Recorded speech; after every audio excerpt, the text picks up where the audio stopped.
Hello and welcome back to my channel guys. तो हाजिर हूँ आपके लिए एक बहुत ही बेहतरीन मूवी के एक्सप्लेनेशन के साथ।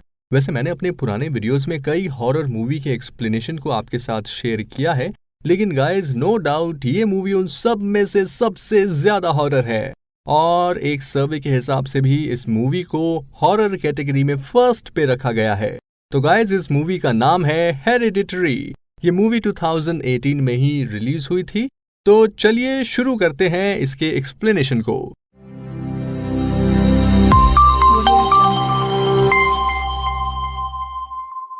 तो मूवी के शुरुआत में हमें एक वुडन हाउस दिखाया जाता है और जैसे जैसे मूवी आगे बढ़ती है उस हाउस पे कैमरा जूम होता है और तब हमें उस हाउस में ग्राहम फैमिली को हम देखते हैं, जिसमें एनी ग्राहम अपने हस्बैंड स्टीव, मदर एलन और 2 बच्चों, एक बेटा पीटर और एक बेटी चार्ली के साथ रहती है। एनी प्रोफेशनली एक मिनिएचर आर्टिस्ट है और वैसे मैं आपको बता दूं मिनिएचर आर्टिस्ट उसे बोलते हैं जो पेंटिंग और स्कल्पचर बनाते हैं, लेकिन उन पेंटिंग और स्कल्पचर का साइज बहुत छोटा होता है। और एक दिन एनी की माँ एलन की अचानक से डेथ हो जाती है, जिसके बाद मूवी शिफ्ट हो जाती है एलन के फ्यूनरल पे। वहाँ एनी अपने माँ के बारे में स्पीच दे रही होती है। तभी चार्ली अचानक से अजीब तरह की आवाज निकालने लगती है और वहाँ अपने पेंटिंग बुक में बैठकर एक स्केच बनाने लगती है। और जैसा कि आपको मालूम ही होगा कि फ्यूनरल में बहुत सारे स्ट्रेंजर्स भी आते हैं, तो उनमें से एक स्ट्रेंजर चार्ली को देखकर हंसने लगता है। यहाँ ये क्लियर नहीं हुआ कि आखिर उस आदमी ने ऐसा क्यों किया। खैर अब हमें एलन की बॉडी दिखाई जाती है। तो एलन ने एक लॉकेट पहना था जिसपे कुछ सिंबल बने हुए थे और वैसा ही same to same locket Annie ने भी पहना था। और अभी कुछ दिनों से एनी एक प्रोजेक्ट पे काम कर रही है जिसमें वो अपने घर जैसा ही एक स्ट्रक्चर बना रही है।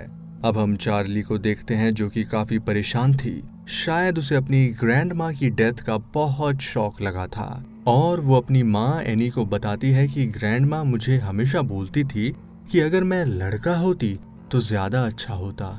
एनी उसे सुलाकर अपने माँ के कमरे में जाती है जहाँ उसे एक नोटबुक मिलता है जिसमें एक लेटर होता है।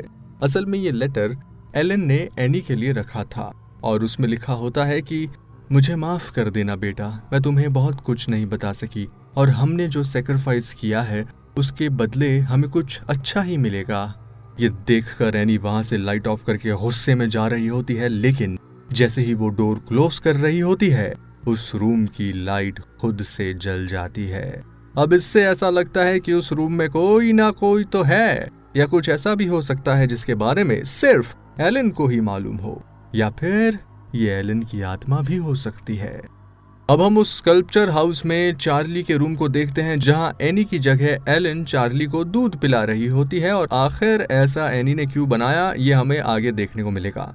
इसके बाद मूवी शिफ्ट होती है और हम चार्ली और पीटर के स्कूल को देखते हैं जहां चार्ली अपने क्लास रूम में बैठकर पढ़ रही होती है। तभी विंडो के ग्लास पर एक बर्ड आकर टकरा जाती है और नीचे ग्राउंड में गिर जाती है। तब चार्ली नीचे जाकर उस बर्ड के गले को काट देती है और उसे उठाकर अपने पॉकेट में रख लेती है। वो अपने आसपास चेक करने लगती है कि कहीं कोई उसे देख तो नहीं रहा, और फिर रोड के उस पार एक लेडी उसे देख रही होती है जिसकी शक्ल सेम टू सेम वैसी ही थी जैसे कि चार्ली ने फ्यूनरल के टाइम पे स्केच बनाया था। दोस्तों आपको ऐसा लग रहा होगा कि इसमें अभी तक कुछ हॉरर नहीं आया, तो जरा रुकिए, अभी तो मूवी की शुरुआत हुई है, अभी तो बहुत कुछ खास है। अब मूवी में हम स्टीव को देखते हैं और उसे कॉल आता है ग्रेवयार्ड से, मतलब मुर्दा घर से, कि वहाँ एलन की बॉडी नहीं है, उसे कोई ले गया है। और ये सुनकर स्टीव बहुत परेशान हो जाता है। तभी वहाँ एनी भी आ जाती है, लेकिन स्टीव उसे कुछ नहीं बताता है क्योंकि इससे एनी बहुत परेशान हो जाती। और हम अब देखते हैं कि एनी काउंसलिंग सेशन भी ले रही है, लेकिन इस बात का उसके घर में किसी को कुछ नहीं पता होता है। और वहां वो अपने सेशन के दौरान ये बताती है कि उसके घर में सब लोग मेंटल इलनेस से परेशान हैं, और साथ में वो सबको ये भी बताती है कि उसकी माँ यानी एलन बहुत अजीब अजीब हरकत करती थी और अपने बेटे के अंदर इविल स्पिरिट को भी डालना चाहती थी, जिसकी वजह से उसका बेटा यानी एनी के भाई की भी डेथ हो गई थी। और वो शुरू से ही चार्ली से बहुत ज्यादा क्लोज थी और उसे अपने साथ ही रखती थी। इसीलिए उस स्कल्पचर हाउस में एनी ने एलन और चार्ली को काफी क्लोज दिखाया है। अब एनी चार्ली और पीटर को एक पार्टी में भेजती है जहां चार्ली डोनट्स खा लेती है और उसे डोनट से एलर्जी है। वहां चार्ली की हालत खराब होने लगती है, जिसकी वजह से पीटर उसे हॉस्पिटल ले जा रहा होता है। तभी कार में सफोकेशन की वजह से चार्ली विंडो ओपन करके अपने हेड को बाहर निकाल लेती है, लेकिन तभी पीटर के सामने एक हिरण आ जाता है, जिसकी वजह से उसका कंट्रोल बिगड़ जाता है और चार्ली का हेड एक पोल से लगकर बॉडी से अलग हो जाता है और पीटर बिना गाड़ी रोके हुए चार्ली के बॉडी के साथ घर पहुंच जाता है और चार्ली का फिर फ्यूनरल होता है। अब हम देखते हैं कि एनी अपने काउंसलिंग सेशन में पार्किंग एरिया में है, जहां उसे अपने सेशन की एक मेंबर जोआन मिलती है और एनी बातों बातों में जोआन को बताती है कि उसकी माँ और बेटी की कैसे डेथ हो गई थी। जोआन उसे अपने घर पे इनवाइट करती है। अब हम जोआन के घर को देखते हैं, जहां एनी उससे बताती है कि उसे नींद में चलने की बीमारी है और एक दिन तो ऐसा हुआ कि जब वो नींद में चल रही थी तो उसने अपने बेटे और बेटी पर थिनर डालकर उन्हें जलाने ही वाली थी, इसीलिए उसके रिलेशन अपने बच्चों के साथ अच्छे नहीं हैं। और दूसरी तरफ पीटर जब सो रहा होता है तब उसे चार्ली की आवाजें सुनाई देती है और वो डर जाता है। उसके बाद पीटर और एनी की बहस हो जाती है और पीटर ये बोल देता है कि एनी की वजह से ही चार्ली की मौत हो गई है। अगले दिन एनी जोआन से मिलती है और जोआन उसे बताती है कि उसे मरे हुए आदमी से बात करने का रिचुअल आता है और फिर एनी अपने फैमिली में सबको ये रिचुअल्स करने के लिए मना लेती है, जिसके बाद ये लोग रिचुअल स्टार्ट करते हैं और फिर कुछ समय के बाद एनी चार्ली की आवाज में बोलने लगती है। तो ये देखकर स्टीव उसके फेस पे पानी फेंककर उसे वापस होश में लाता है। अगले दिन पीटर जब अपने स्कूल जाता है तो उसे ऐसा ही लगता है कि कोई व्हाइट लाइट उसका पीछा कर रही है और जब वो सामने एक मिरर में देखता है तो उसे अपने फेस के एक्सप्रेशन से अलग कोई इंसान मिरर में दिखता है। इसके बाद उस रिचुअल की वजह से एनी बहुत डर जाती है और वो चार्ली की स्केच बुक को जलाने लगती है और जैसे जैसे स्केच बुक जलने लगती है उसी वक्त एनी के बदन में भी आग लग जाती है और वो आग बंद होने का नाम ही नहीं लेती। फिर आखिर में एनी को उस स्केच बुक को जलने से बचाना पड़ता है, तब जाकर उसके बदन से आग बुझती है। ये देखने में बहुत वियर्ड था, आखिर ऐसा क्यों हो रहा था।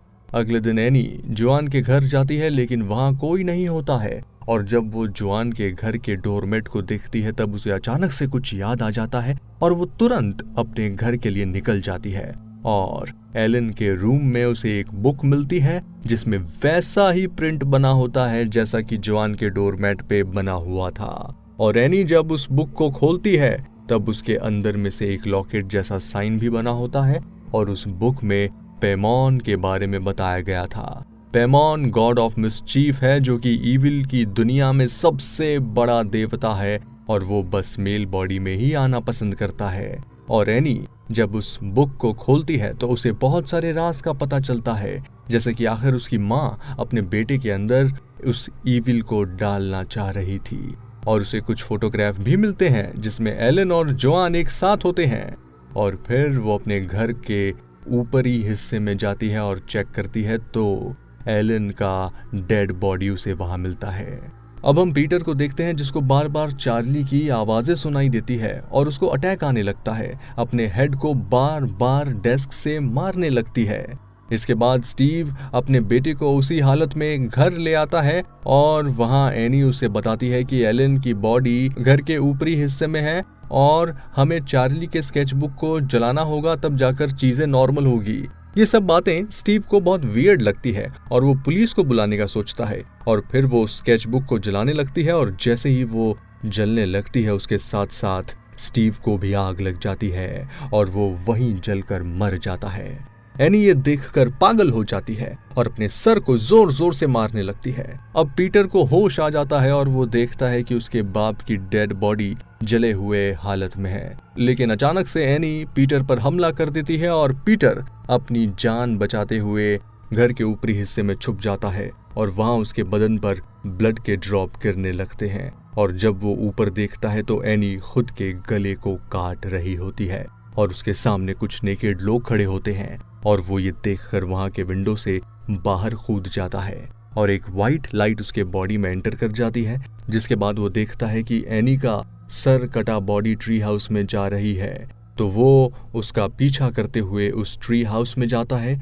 वहां चार्ली का सर भी कटा हुआ टंग रहा होता है और वहां कुछ लोग नेकेड हालत में पीटर के सामने सर झुका कर बैठते हैं और वहां जोआन आकर पीटर को क्राउन पहनाती है और बोलती है कि चार्ली पायमॉन, हमने आपकी बॉडी एक हेल्दी मेल बॉडी में एंटर कर दी है। अब हम लोगों को आप अपना आशीर्वाद दें और हमें इस रास्ते में आगे बढ़ने की शक्ति दें। और यहीं दोस्तों मूवी खत्म हो जाती है। आई होप आपको मेरी ये एक्सप्लेनेशन पसंद आई होगी। तो जाने से पहले चैनल को सब्सक्राइब कर लीजिए और बेल आइकन को दबाना मत भूलिएगा ताकि आपसे हमारा कोई भी वीडियो मिस ना हो जाए। मेरे साथ जुड़ने के लिए बहुत बहुत शुक्रिया। मैं एक और मूवी के एक्सप्लेनेशन के साथ हाजिर होऊंगा। तब तक मुझे दीजिए इजाजत। Bye bye.